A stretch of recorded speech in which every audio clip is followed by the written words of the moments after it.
Yo, what's up YouTube? It's your boy 3D back with another banger video for y'all boys. And this is another video. If y'all, matter of fact, let me just go and break this down. If y'all wondering why the fuck I still got this shirt on, with this beanie on, with this Sprite can bottle still right here with the same amount of drink in it. It's because I'm recording this video. I recorded 3 videos in one day. But we got a Chillin' Scares video for y'all boys that, I ain't dropped one in a little minute, so I had to come back with another one. You feel me? And yeah, man, we'll get straight to the video. On March 6, 2017, a rather concerning post was uploaded to Reddit titled, "Found Cry for Help on Reddit from Thai Factory Worker." This post was referring to the comments left by a user named FujiTagaikin001 on seemingly random— Hold on, I'm sorry, bro. I gotta turn this nigga down, son. His all that is just fucking my ears up. threads. There were 44 comments in total, with the first one appearing on r/promos on February 22nd, 2017. And with a single exception, all contained the same words. "I face too serious problem of human rights at FujiTagaikin, Thailand. Please help me." Searching for FujiTagaikin, Thailand on Google leads to a factory of the same name.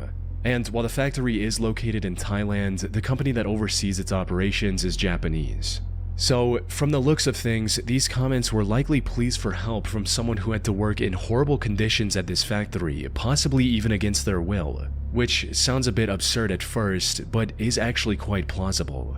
You see, Thailand has a major modern-day slavery problem, primarily in its fishing industry, but can also extend to other industries as well, with over 400,000 people being forced to work for little to no compensation. Wow. Additionally, Japan is also notorious for what's known as its black companies, which force employees into exploitative, sweatshop-like environments with unpaid overtime and harsh working conditions. Dude, I didn't even know Japan was like that. I thought Japan, you feel me, straight on, you go there, you feel me? Wow. That's crazy. Damn. What? I ain't know that. Given these issues, it's not unreasonable to imagine a Japanese worker getting stuck working at a factory in Thailand with no escape in sight. Wow. And all they were able to do is beg for help on the internet. They were likely not proficient in English, which would explain the grammar mistakes. Also, the vast majority of comments they left were on the most mainstream subreddits, like pics, GIFs, space, gaming, and some others, suggesting they likely weren't familiar with Reddit either and might have just clicked on the top subreddits they came across and commented on the first post they saw. However, this is where this theory starts breaking down. Because despite many people offering advice and trying to help, FujiTagaikin001 never responded, neither in the comments nor in DMs. This led many to believe that these comments were nothing more than spam from a bot, which obviously isn't an uncommon sight on social platforms like Reddit. However, many argue that explanation doesn't hold much weight here, mainly because in one instance, FujiTagaikin001 posted the comment twice on the same thread, something they hadn't done in any post before or since. A bot would almost never make such a mistake, suggesting it might have been human error. On top of that, while 44 comments are a lot for a person, they are a tiny amount for spam bots that can post hundreds, if not thousands of comments in a matter of seconds. Not to mention the fact that FujiTagaikin001's comments were posted over the span of 4 days, with seemingly random intervals between each comment. Put simply, these comments were almost certainly posted by a person. So, what's really going on here? Were these comments really cries for help from someone stuck in an unfortunate, exploitative situation? Well, it's hard to say. From what I was able to find on FujiTagaikin, there doesn't seem to be any indications of shady activity going on behind the scenes. After FujiTagaikin001's story caught some attention, several people reported the company to organizations like Amnesty International. But the company is still operational to this day, and I didn't find any news coverage of anything bad being discovered at their factory in Thailand. It does have a few dozen negative reviews on Google, but almost all of them were posted after FujiTagaikin001's comment became popular on Reddit.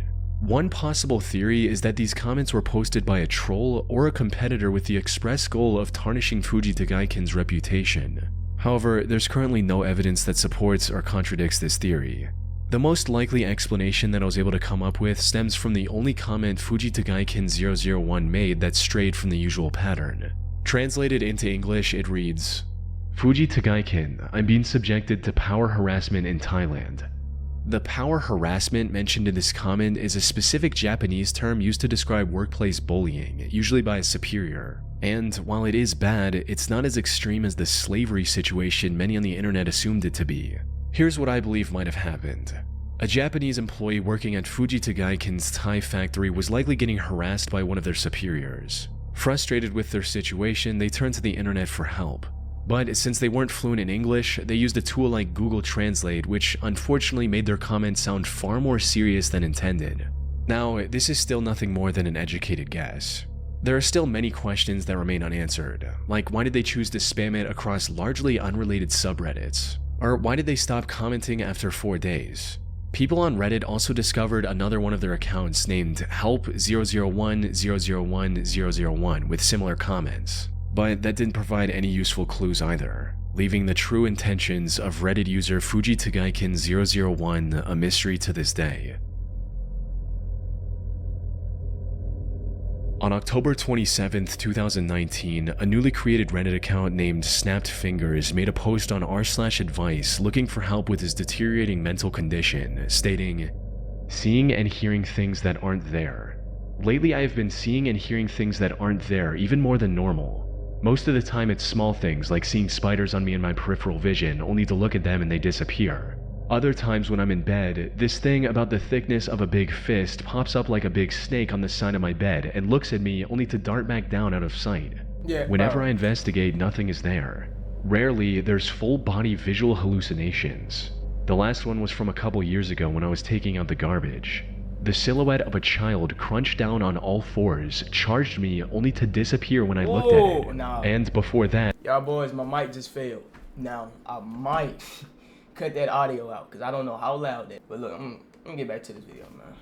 All fours in the room down the hall, approximately the average size of a man. Nah. The OP then went on to describe how he'd had similar audio-visual hallucinations since he was a child, and how the situation was getting worse as of late. I was finna say maybe this nigga needs some medicine, but after he said something about all fours running towards him and disappearing, nah, that's crazy. Unfortunately, he didn't seem to have anyone in his life he could rely on. According to the OP, his relatives dismissed his condition as something supernatural, and his friends, quote, kicked him to the curb, suggesting he might have had a falling out with them. The OP also described his reasoning for not getting a medical diagnosis, as to him it felt like the doctors were treating him like a science experiment. Wow. This post alone painted Snapped Fingers as a deeply troubled person who was likely suffering from severe schizophrenia and possibly other mental illnesses as well. However, this was just the beginning of the deeply disturbing spiral he would eventually descend into, starting from his very next post on r/confessions titled, "Saw someone get run over by a train and didn't feel anything." Things drifted from mental hallucinations to physical harm from that point on, with Snapped Fingers asking, "If I bite off my own finger, could it be reattached or attached somewhere else?" The OP also shared a story of a painful experience he had to go through because of his condition, reading, "In 2008, I stuck a power drill into my arm. Sometime back in 2008, I was putting together a shelf when this large black mass came out of nowhere and engulfed my unoccupied arm. I didn't see it till it was right up on me. It scared me so badly, and it was coming up from my arm for my face. So I started jamming the drill into it. On the second strike, I hit my arm and the hallucination dissipated." Concerned users once again urged the OP to seek medical help, but he declined it once again, stating that he didn't want to end up in a mental asylum or become an experiment for doctors again. However, while he rejected most of the normal advice under this post, the one comment he agreed with suggested a fairly absurd explanation for OP's situation, suggesting that maybe the OP could see into another dimension. This was odd considering his earlier reservations about the clearly untrue supernatural beliefs of his relatives. But for some unknown reason, this one comment struck a chord with him, resulting in him spiraling out of control and eventually adopting the belief that his hallucinations were caused by some interdimensional beings. Much of this new belief was fueled by equally mentally ill or outright delusional individuals he befriended on platforms like Discord. But in Snapped Fingers' broken, mentally ill mind, he finally found the truth. So he began inquiring about how to deal with these so-called interdimensional beings, what was the best way to banish them, and what he had to sacrifice to make these beings leave him alone. Now, it's unclear if people giving him these ideas genuinely believed what they were saying, or if they were just trolls who were taking advantage of OP's mental illness to see how far they could push him. Regardless of their intentions, however, the end result was the spiraling of a vulnerable young man who now believed that there were, quote, interdimensional hell portals in the Paris catacombs, and that his duty was to close said portals. He even started denying having schizophrenia in favor of this false belief. To make matters worse, Snapped Fingers actually ended up traveling to Paris in May of 2020 to achieve his newfound goal and apparently stole a car to do so. On the 5th of May, he made one final post before entering the catacombs, stating, "We'll be entering the catacombs in a few hours-ish." Before, someone had asked about a time frame for when I'll post an update, and while I don't know how big the catacombs are, my guess is maybe a day or two before my return with videos. I've taken some test footage while I was held up inside a dumpster the other night, and the quality honestly isn't that great, but it's alright. To make up for the quality of the video, I will take more footage while I'm down there. However, the update never came, leading many to believe that the OP had likely gotten lost and passed away from exhaustion or dehydration inside the catacombs. For those who don't know, the Paris catacombs stretch over 186 miles or 300 kilometers, most of which is completely unexplored. Entering these unknown sections is pretty much a death sentence for even experts on the location, let alone a complete rookie like the OP. But to everyone's surprise, Snapped Fingers actually made a comeback almost 2 years later in May of 2022. It seemed he somehow successfully found his way into the catacombs, explored them for a while, and then managed to find his way back. He made a post admitting that there were no portals or anything of that nature in there, followed by a final post meant to give everyone invested in his story some closure. And while he didn't go into details of what happened after he entered the catacombs, he did seem to be on the right path, stating, "Without going into much detail, I am not dead, and even though things are not perfect, I am always improving despite minor hiccups here and there. But as I said before, I intend to distance myself from this and will take the necessary steps to achieve that in order to return to normality." His account, which is now deleted, stood as a disturbing showcase of the delusions of a mentally ill man that almost led him to his own death in the Paris catacombs. Hopefully he was able to get the help he needed and is doing much better in life. April Bever was a 45-year-old woman who lived in the city of Broken Arrow, Oklahoma with her husband, 45-year-old David Bever, and their 7 children. April was the primary caretaker of her family, as well as the teacher for her homeschooled children. In addition to this, she also liked browsing Reddit, where she went by the name of Aoki Mom.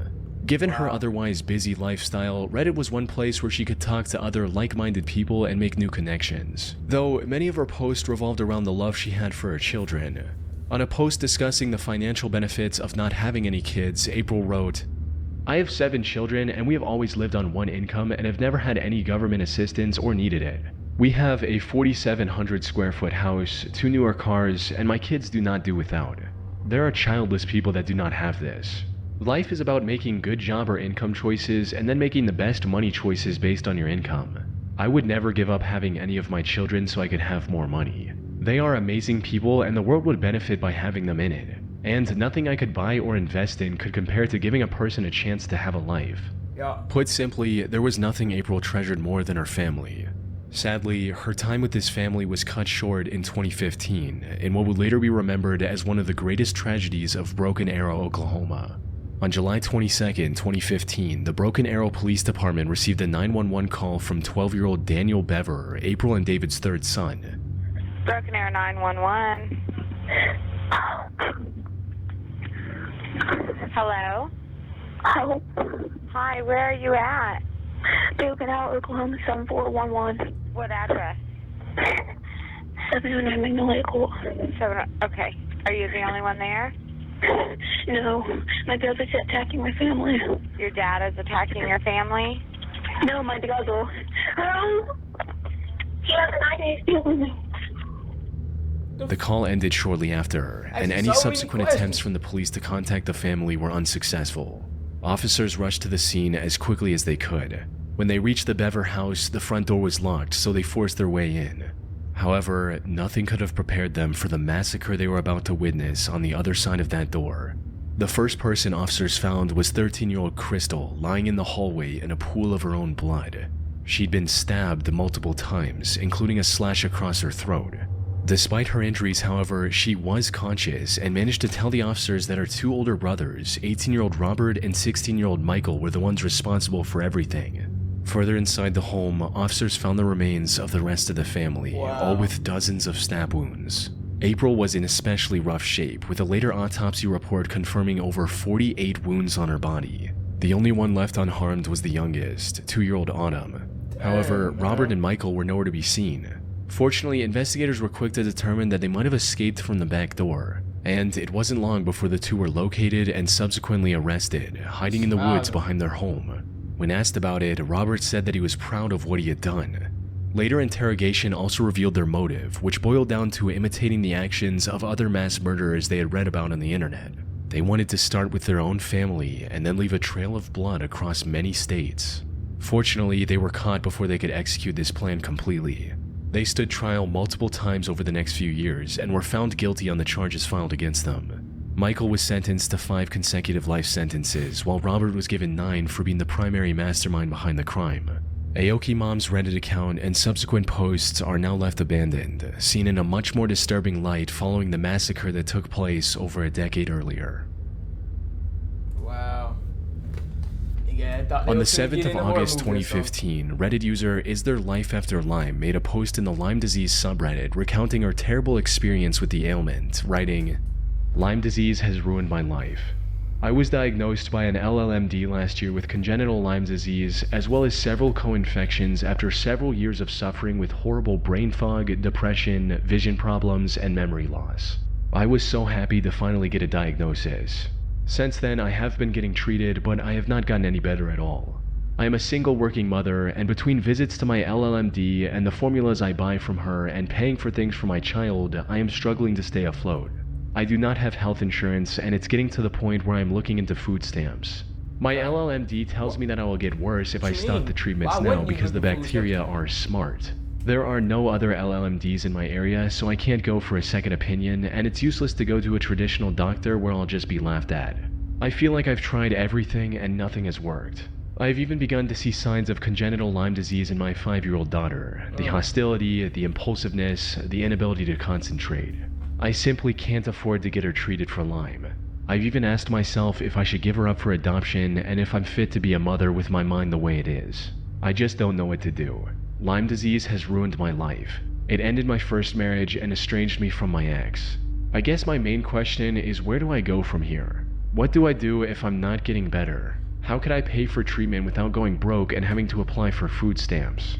And if all this wasn't bad enough, in a comment under this post, she also revealed that her LLMD was also strictly against antibiotics and only prescribed herbal formulas. Not only were these expensive herbal treatments largely ineffective in treating the core issue, they were actively harming her, with one of these prescriptions causing hallucinations and psychosis, as well as physical symptoms like an upset stomach. From what she revealed in this post, OP's life seemed truly hopeless. However, something about her story didn't feel right. The symptoms she described weren't in line with the most common symptoms of Lyme disease. More importantly, she herself admitted that all of her Lyme disease tests were actually negative, and that her entire diagnosis, and by extension treatment, was based on a single test that came back inconclusive. Either her LLMD was taking advantage of her, or she was lying about her life to gain sympathy from other Redditors. In either case, something was very wrong. Despite the growing skepticism, however, Is There Life After Lyme kept posting about Lyme disease and other related subjects. But then, in September 21st, she made a post that shed further light on her condition, more specifically how it related to her deteriorating mental state. In it, she recounted a psychotic episode she experienced at the grocery store earlier that week, where voices were screaming at her to buy specific things or they would hurt her. Most users who saw the post urged her to seek professional help, which would have likely helped her get her life in order. Surprisingly, she agreed with these suggestions, promised to admit herself into a psych ward, and stopped posting entirely. Unfortunately, by the time she returned in 2016, her mental state had somehow gotten significantly worse. She started rambling about random conspiracy theories relating to everything from the child-free subreddit to the Pizzagate conspiracy and how it all relates to Lyme disease. Is There Life After Lyme had officially gone off the deep end, and her situation was getting worse with each passing day. By 2018, her posts had become completely unreadable. These nonsensical posts were occasionally interrupted by her disturbing cries for help as well, but she didn't respond coherently to anyone who reached out to her, which was extremely concerning for many. This went on till February 2019, after which she completely disappeared from the internet, leaving many to wonder what actually happened to her. However, some Reddit users weren't concerned at all, since in their eyes, the entire Is There Life After Lyme account was nothing more than a clever hoax. And it's easy to see why. There were quite a few inconsistencies in her posting habits that hinted at the whole thing being fake. For instance, if she'd truly become incapable of stringing together a single coherent sentence, how was she able to operate a computer or phone enough to make these posts in the first place? Yeah. Additionally, she also started making parts of her posts in other languages.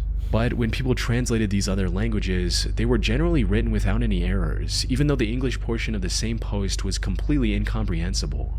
However, before people were able to reach a conclusion about whether it was all real or not, someone claiming to be her sister logged into her account and told others she'd been hospitalized after an incident.